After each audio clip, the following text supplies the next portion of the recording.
El tema de la semana, sin lugar a dudas, fue las excarcelaciones. ¿Cuántas se dieron? ¿En qué marco? ¿Fue una excusa política para un avance ideológico sobre la liberación de detenidos? ¿Hay una cuestión sanitaria primordial que hay que atender para que las cárceles no se conviertan en una bomba para toda la sociedad en su conjunto? Creo que el tema hay que hablarlo con la seriedad que merece, y para ello hemos convocado a un hombre que no solamente sabe, sino que habla siempre con argumentos, con fuentes, con datos, que no chicanea ni versea, y lo vemos habitualmente al aire, y yo tengo el gusto y el placer de compartir algunos minutos de aire en televisión con él. Da gusto escucharlo y ahora lo tenemos con nosotros para compartir una charla. Buen día, Gabriel Iesi, ¿cómo estás? Tu tocayo te saluda. Bien, Gabriel, querido, gusto saludarte, gracias por la presentación y buen día para los oyentes también. Bueno, muchísimas gracias, Gabriel. Por favor, es Estamos un en gusto. un tema candente, difícil, y se empiezan a ver algunos números, sobre todo del servicio penitenciario, en este caso el servicio penitenciario bonaerense. No tenemos números de la justicia respecto de las excarcelaciones, pero la pregunta, Gabriel, es: ¿cómo estamos comparados con otros momentos que no tengan que ver exclusivamente con la pandemia en otros años? ¿Estamos a un nivel igual, idéntico, o la pandemia ha agravado esto de las excarcelaciones a detenidos? No, mira, vos hiciste, Gabriel, una excelente introducción. Esta situación de COVID-19 ha modificado las condiciones de vida en el mundo, porque esto es, más de la mitad del planeta está en cuarentena, y si nosotros leemos los medios internacionales vamos a ver que puntualmente en el tema carcelario en el mundo se está tratando. Lo está tratando el Reino Unido, lo está tratando Estados Unidos, lo trata Brasil, Chile, etcétera. El Tribunal Europeo. En el mundo hay una problemática carcelaria, no somos el único país. Brasil tiene, por supuesto, y Paraguay tiene peores condiciones carcelarias ediliciamente hablando que nosotros, pero es cierto que en nuestro país, entre los 90.000 internos que hay en los penales, hay en muchos casos hacinamiento. De hecho, el servicio penitenciario de la provincia tiene una capacidad de 21.000 internos y hay 41.000, más 3.000 que hay en comisaría, con lo cual el tema del COVID-19, el posible contagio, etcétera, los penales es un tema que se está tratando en el mundo. Y llegó a Argentina, porque inexorablemente, y llegó antes inclusive esto se viene hablando ya de fin de año. Si nosotros nos retrotraemos a diciembre, noviembre, diciembre, vamos a ver que en ese entonces, cuando Eduardo de Lázari era el presidente de la Suprema Corte de Provincia, digo en ese entonces porque hoy Daniel Soria el presidente, Sí.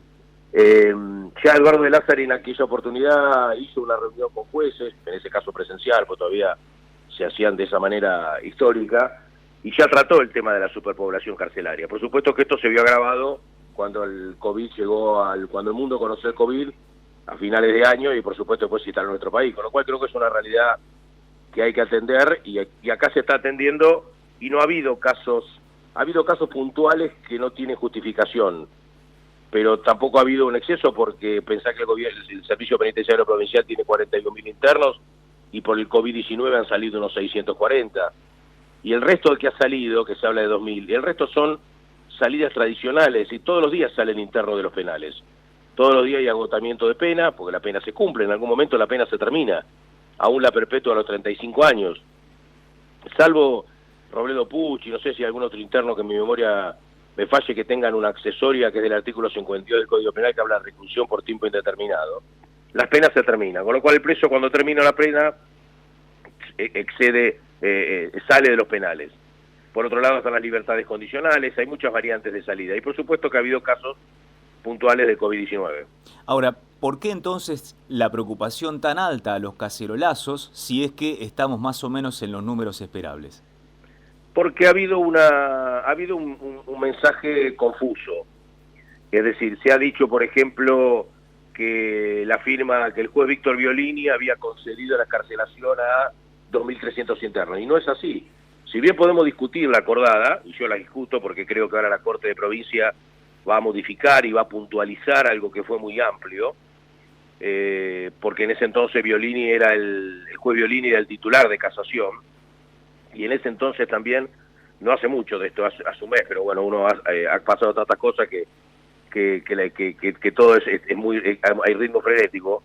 En ese entonces la casación podía, con la firma de un solo juez, hacer lugar a alguna resolución. Y Violini tuvo la presentación de un grupo importante de defensores oficiales, que forman parte de la procuración de la provincia, porque los defensores oficiales dependen del procurador Julio Contegrán. Uno, Mario Corigliano, que es el defensor general ante casación, y otros defensores oficiales generales de los departamentos judiciales principales de la provincia, donde le hicieron conocer una situación de peligro potencial de contagio. Violini sí, y esto reitero, creo que la Suprema Corte de Provincia va ahora a recoger el recurso de queja que ha presentado el fiscal Altuve, en un concepto muy amplio de delitos leves, porque es un delito leve, y la verdad que es un término muy genérico. Creo que habría que haber puntualizado puntualmente qué delito, digamos, valga la redundancia. Interpretó de que delitos leves y aquellos casos de situación de riesgo los jueces deberían atender a los pedidos de la defensa. Y así todo, pese a esto, después Ricardo Borinsky, que asumió la presidencia de la Corte, y doy nombre y apellido porque la provincia ustedes en La Plata lo conocen mucho más que en otros ámbitos. Sí. Ricardo Borinsky, que la semana siguiente a esto que cuento de Violini, asumió la presidencia de la Cámara, amplió estos conceptos.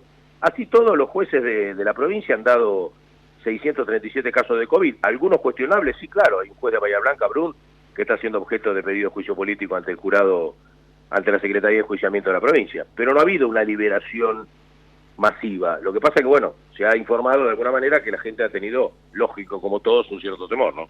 Estamos hablando con Gabriel Gyesi, abogado y comunicador, seguramente todos lo tienen, del programa de Eduardo Feynman en A24, que podemos compartir todas las tardes.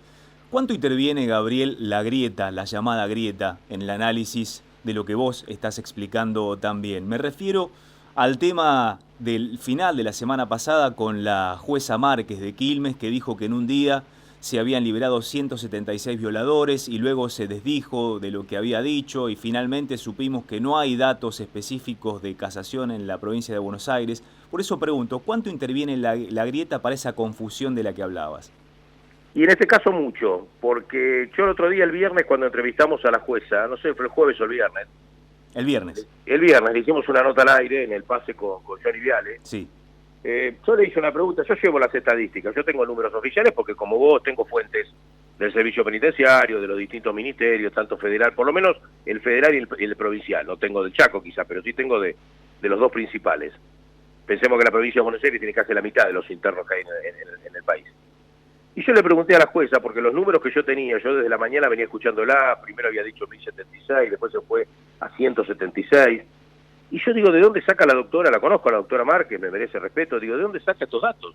Entonces me dediqué durante el viernes, desde la mañana hasta las 7 de la tarde, que empezamos el noticiero, a chequear con distintas fuentes, que son las que tienen conocimiento de si el interno salió. Y fundamentalmente son fuentes penitenciarias, porque si el interno está alojado en un penal, tiene un ingreso y tiene un egreso, y tiene un historial interno, donde marca cuando se cumple la pena, a disposición de qué tribunal o de qué tribunales, porque un preso puede estar a disposición de varios juzgados.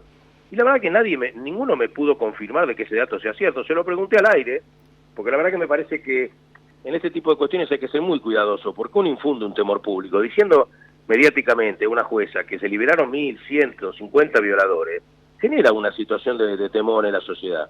Bueno, finalmente no me pudo contestar al aire porque no tiene los datos ciertos. Después terminamos conociendo de que esos datos no eran reales, porque también consulté en la Cámara de Casación de Provincia. Yo ejerzo el derecho penal hace más de 30 años, con el cual, más allá de la labor periodística, conozco muchos jueces porque son compañeros míos de facultad, porque hemos tenido casos y se ha generado un vínculo de trabajo. Y la verdad que no fue poco serio. De hecho, el día viernes le fue promovida una denuncia penal por intimidación pública. Creo que vos tenés este dato también. Sí. Hay un abogado, José Luis España, un abogado que conozco de Loma de Zamora, que la denunció por propagar infundir miedo público. Y aparte de todo, aparte como colorario de todo esto, pudimos determinar, ahí sí me pudieron pasar los datos, de que el 3 de abril ella liberó a un interno de apellido Carrizo que está detenido por homicidio calificado con reincidencia. Entonces, vaya paradoja que la misma jueza que salió argumentando una situación que no tiene base cierta en cuanto a datos que puedan ser comprobables, terminó el 3 de abril liberando a un homicida calificado que ya tenía reincidencia, dándole la domiciliaria por COVID. Entonces creo que y ha sido muy criticada también por otros jueces, porque uno tiene relación con muchos jueces, y la verdad que muchos jueces de ejecución y otros fueros han criticado esta. La verdad que no sé por qué, de dónde salió esta motivación de decir esta situación, que creo que le va a traer un dolor de cabeza a la doctora Márquez, porque salvo que pueda aprobar esto, no sé cómo va a poder defender su argumento, que cuando Eduardo le preguntó al aire si eran internos, dijo que no, primero dijo que eran un mes, después dijo que eran un día, después dijo que eran delitos sexuales, después dijo que eran internos en general. Sí, puede ser que en un mes, que en un día hayan salido 176 personas, sí, claro, puede ser, algunos que cumplieron la pena, libertades condicionales, pero no 176 violadores. Ahora, Gabriel, el gobierno está diciendo, esto depende del Poder Judicial, a mí no me metan en la discusión. ¿Por qué? Porque se quiere despegar políticamente de los cacerolazos y del empuje mediático que tiene el tema, por supuesto. Políticamente al gobierno no le convienen las aguas movidas, las aguas turbias. Ahora, si es una cuestión sanitaria, y la cuestión sanitaria para luchar contra el COVID-19 está en manos del gobierno y del equipo de sanitaristas, ¿no debería tener una palabra más de peso en estas circunstancias, si es que lo tomamos el tema seriamente, como que las cárceles son efectivamente una bomba, como lo están estableciendo en los Estados Unidos? ¿No debería el gobierno decir, bueno, sí, hay que tratar de sacar presos de las cárceles, ver la posibilidad de despoblar esa cantidad enorme de gente que hay dentro de esas cárceles? Porque si el COVID llega a ingresar allí, los mismos presos que se van a contagiar, luego van a ser atendidos en los hospitales públicos, quitándole lugares y respiradores a la gente que tal vez esté en la sociedad normal como nosotros, sin ningún tipo de problema judicial y necesite de los insumos médicos o de la atención médica. ¿No debería el gobierno tener una postura más firme y no despegarse y lavarse las manos sobre el tema? Mira, yo por un lado leí unos tuits del presidente Alberto Fernández, que a diferencia de otros presidentes que hemos tenido en nuestro país, conoce de derecho penal, es profesor, fue profesor mío hace más de 30 años, recuerdo haber dado penal 2 con él y con el Tano Piotti en la facultad de la vieja UBA, con el cual Alberto Fernández es un hombre que conoce el derecho penal. Marcela Lozano también, ambos los conozco hace muchos años, son socios de un estudio hace mucho tiempo en la Avenida Callao, y conocen la realidad, es decir, a diferencia quizás de otros ministros o de otros presidentes.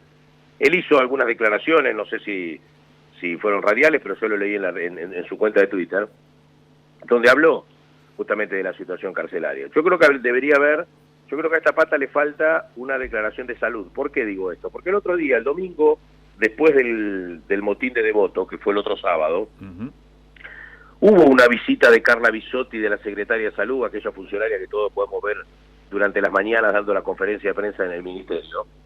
Ella visitó y estuvo hasta las 3 de la mañana del lunes en el penal de Devoto, conversando con los internos, interiorizándose de la situación, visitándolo, viendo cómo eran los medios que tenían, no solo los internos, también pensemos en el personal penitenciario, porque el personal penitenciario también está expuesto al contagio. Si los internos se contagia el penitenciario, o al revés, que es lo que dicen los internos de Devoto. Si el penitenciario se contagia, lleva el virus a los penales, porque el penitenciario entra y sale todos los días, a diferencia del interno. Recordemos que hace tiempo largo, ya hace más de un mes, que están suspendidas las visitas y están suspendidas las salidas transitorias, las salidas laborales también. Con lo cual creo que el gobierno, ante lo que vio y ante la reacción social, prefirió distanciarse. Ciertamente es un tema del Poder Judicial. Acá el que tiene que decidir si un interno sale o no dentro de la independencia de poderes constitucionales que tenemos nosotros es el Poder Judicial, y hacerse cargo cada juez de la situación que firma. Tengamos en cuenta que siempre la justicia tiene un doble contralor. Siempre existe ante la eventualidad la firma de un tercero, de un juez diferente o una cámara diferente al que falló en primera instancia. Y también creo que desde la provincia de Buenos Aires, y esto no se hizo en las gestiones anteriores, porque hace años atrás, si no me equivoco, en el 2016 se sancionó la ley de víctimas, y la provincia de Buenos Aires no adhirió a la ley de víctimas. Entonces eso es lo que a veces no se entiende. Si bien algunos tribunales de la provincia, por una cuestión de utilitarismo, digamos, si querés, de solidaridad con la familia de la víctima, que por supuesto nunca hay que olvidarse, y de hecho yo lo dije el primer día, que a la pata de la mesa le faltaba la mesa de víctimas, y después fueron invitados, por supuesto no quisieron ir, y los entiendo perfectamente. Pero la provincia de Buenos Aires, que cuando se sancionó en el 2016 la ley de víctimas, no adhirió a esta ley. Los jueces la aplican por una cuestión de hecho, pero debería la provincia, quizás cuando las sesiones se retomen, también trabajar sobre eso, pues es un tema que se habla mucho, pero digamos no se ve que la ley de víctimas en la provincia no tiene vigencia. Gabriel Iesi, un lujo haberte tenido con nosotros, porque como ya yo lo sabía, pero nuestros oyentes lo han podido disfrutar, echaste luz con información, con datos sobre un tema que nos preocupa a todos. La buena información siempre nos clarifica y nos permite ver el horizonte con mayor optimismo de cara a lo que queda. Muchas gracias, Gaby, por estar con nosotros. Por favor, es un gusto, Gabriel. Que siga bien, ¿eh? Un abrazo grande. Hasta luego.